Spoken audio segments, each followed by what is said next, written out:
So the property market remains in broad decay, albeit it's been fairly orderly so far, and it's moving slowly. But I guess our concern is that these things tend to speed up, particularly as forced sellers are pushed into the market, and that generates a bit of a death spiral of lower prices, which generates more forced selling, which generates lower prices. And certainly when we've seen other property markets unwind in offshore environments, it's that forced selling that really expediates the entire cycle.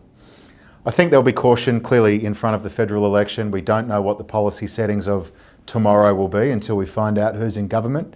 But the major issue that we have and we're worried about is it's that availability of credit. We don't have that price of money problem in Australia. Mortgage rates are already historically low. Unemployment is okay, but it's that ability to garner new investment animal spirit which is lacking. And so it's hard to see policy setting that will really address that. What we're going through is a one-off recalibration around the quality of loan standards and documentation. Now you've also got to remember the psychology involved in this. 4 years gone by, loan officers were remunerated at banks to get as much money out the door on relatively weak loan terms without doing much checking about what your expenses really were or the like. Clearly everybody had to provide their income statements, but the whole expense side of things wasn't really critiqued. Private school fees or holidays, really discretionary items, probably say no. If you've decided that you want to do that with your children, you're probably pretty committed to that kind of cost. Now we've got a situation where those same loan officers are under threat of not getting that documentation absolutely perfect, heavily critiqued, huge due diligence, and it's just really crimped that loan function in terms of getting money out the door. So, when every bubble bursts, it's generally the withdrawal of cheap or easy money that sucks the oxygen out of those types of environments. And in many respects, we're going through that at the moment. So we still expect that we have further decay to go. The danger, of course, is that we hit that air pocket of forced selling where we know we've had fairly leveraged property market investors that are forced to recalibrate down into a weak market, which only generates more weakness. And so we would expect that we'll need to see probably government policy around this at some point.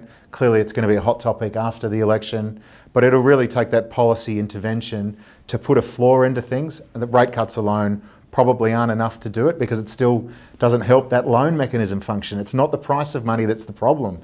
It's the way that that money is accessing the marketplace. So I'd certainly be looking for that, and that should certainly flatten things out. But it is a complex that requires a lot of attention at the moment because we have very, very high private debt burdens and the collateral on those loans is in decay. Now that's a horrible situation for people that bought recently.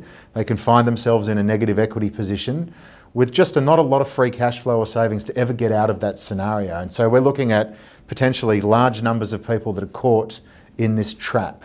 So it is something the government needs to address. The RBA loan can't really do that. They need to work in conjunction with APRA, loosen some of these standards and make sure that there is the full transfer of appropriate credit mechanisms. But we do need to be more sensible about the serviceability and the real ability for people to shoulder those burdens. Clearly, people are probably overextended in the last few years, and that's the part that's getting washed out now. But the danger is that it starts to build on itself and we get into that death spiral. So it's certainly something that investors need to give a lot of consideration to, particularly given that big four banks in Australia have really doubled down on this residential lending profile. So their loan books are very much aligned to this space. It's one of the reasons that we're very cautious on corporate credit as a fixed income product here. Certainly there is a huge, about 60% of the corporate credit that's in existence in Australia is financial services orientated.